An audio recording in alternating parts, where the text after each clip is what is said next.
George Kilpatrick, Inspiration for the Nation, celebrating people we feel good about. Stand by. George Kilpatrick, Inspiration for the Nation, celebrating people we feel good about. One of our great partners is the Central New York Community Foundation, and one of the program managers, or the program manager, Qiana Williams, is here to talk about a new program in the community that will help historically excluded communities participate in an online coaching and training program. And here to talk all about it is Qiana. Hey, Qiana, how you doing? Hey, George, how are you? Good to see you. Now, last time I saw Qiana, she was at the Westcott Street Fair. I had to bring that up. Doing what she does, but it's so good to see you. Yes, likewise. It was fun. It was fun for you to join us and dance as well. Just love that event. Yeah. So, as you mentioned, I'm Program Officer Community Engagement here at CYCF. And also, as you know, we do a lot of capacity building for our grassroots and nonprofits organizations. And so this year, we launched our very first Resilia cohort, which there are 25 grassroots and not-for-profits organizations that have opted into the program. So I guess maybe you want to ask me why we've decided to do this. How about that? So first, let me back up a little bit.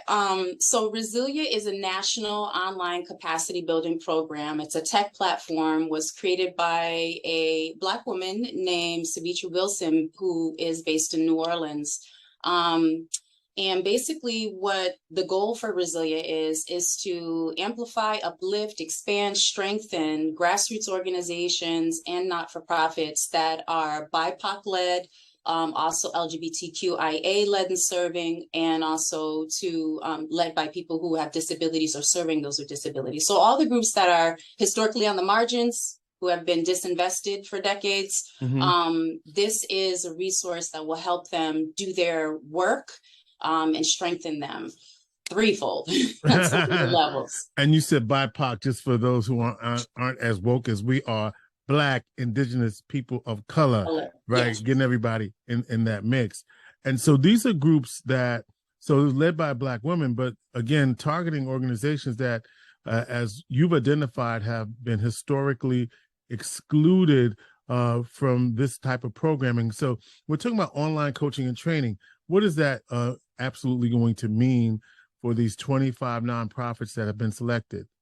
And I'm sure that these are businesses that are at various stages of their growth. Yes, absolutely. That nonprofit life cycle. Some are just beginning. Some are, in the middle of their timeline.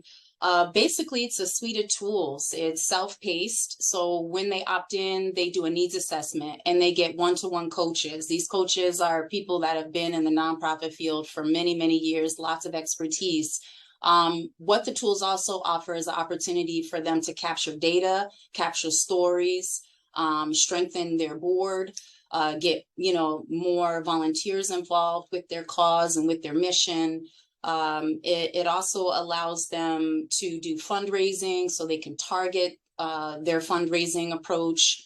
All the while, they're able to capture those stories and tell the stories of the great work they're doing with the community. Yeah, and what I love about it is, again, people get to do it at their own pace. And it really is an example of the kind of work that the Community Foundation is doing to help to build capacity in this community. Because let's look at what we just announced last week, right? Yeah. We have $100 billion. Right. Don't get it twisted.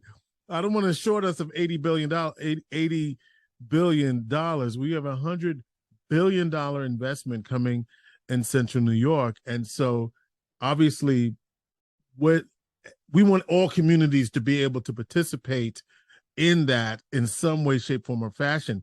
And I'm going to keep talking about this because I want our community, Black, Indigenous, people of color, but particularly Black communities who listen to this show and watch these videos, and other people do too. But I really want our audience to stay on top of this and make sure that they have everything that they need to fully participate And if what is delivered, will really blow up this community, blow up in a good way, really change the game for Central New York in such a way that will really mean a lot. And so I'm saying all of that to say that's the high tech piece of it, but there's also making sure that those at various levels, I want to say the grassroots level or whatever, begin to get those tools or be have access to the tools that are already out there. Okay,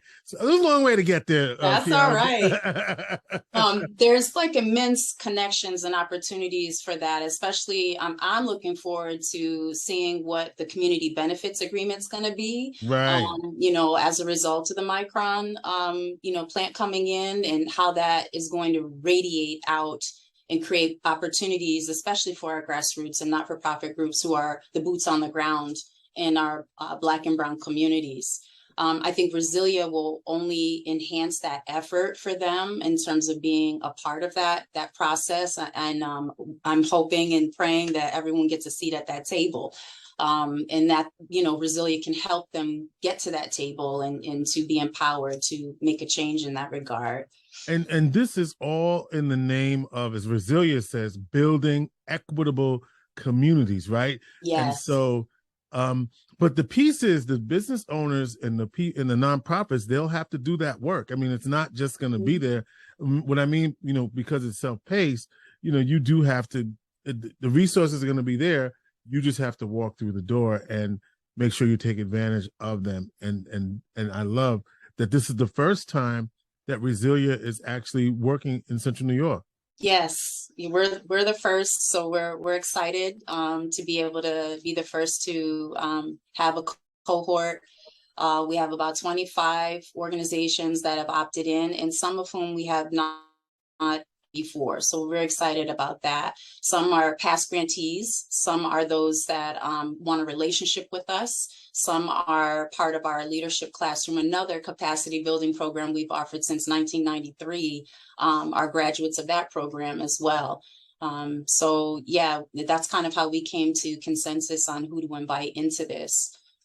Yeah, and I've actually participated in the leadership classroom over the years, which has been so much fun. And though I think this is if it's the same program where these are like really grassroots organizations, really getting started. And I talk to them about media and how to get your message off, get your message out. And it's so wonderful years later to see some of these organizations now have, they're fully developed, and they're doing their thing as you, if you will, even as there's still a great opportunity. So Qiana, I love that this is happening, and I love that. Do you want to name some of the businesses, or how do you want to do that? Oh, yeah. Some of the grassroots groups are Doula for a Queen. We have Deaf New Americans Advocacy Group. We have the Black Artists Collective of CNY. We have the Resilient Indigenous Action Collective. We have, oh my gosh, the list is a bit lengthy. The Good Life Foundation, Cafe Sankofa. Trying to let me cheat a little bit. That's all right. That's all right. But that's a good list. Even the names that you mentioned is a good list, and they are all groups and organizations that I'm familiar with, most of them, who are serving our community well. And so, how exciting is this? And I think that we'll be looking for more to come. We're gonna build a capacity. I mean, we have tremendous resources at our disposal, and I think, along with the work that y'all are continuing to do with the Black Excellence and Equity Fund. Yes. And I'm sure that you want to remind people that they can also contribute to make those dollars stretch and in the community. So say a little bit about that, because I know. Yeah, so Black Equity and Excellence, we definitely want to have legacy with that. As you know, it started in 2020, shortly after the death of George Floyd. And, just the Black community has been historically disinvested, especially in the Syracuse area. We're a small community, but that those decades-long historic disinvestment has led to a lot of issues, and I don't need to, that's another show. But what BE&E is trying to address is that, trying to disrupt that narrative and create wealth and create opportunities for everyone to thrive, but particularly the Black community, because the data is there. There's a disproportionate amount of society's ills that we as Black people face here in this community. And this is an opportunity for us to be excellent and to be able to rise above that and uplift others as we go along in that journey. All right, we have Qiana Williams here, program. Now, I have a different title in my notes, but let me correct it, and I'll say it this way. I'm going to say what you just said. Program Officer for Community Engagement. Yes, just like that. I said it just like that. Yeah. Right. CNYCF.org to find out not only how you can contribute to the Central New York Community Foundation, but also find out about the resources that are available in term, because I love the term, not that I love the term, but the way you described it, historically disinvested. So here we are now making that investment.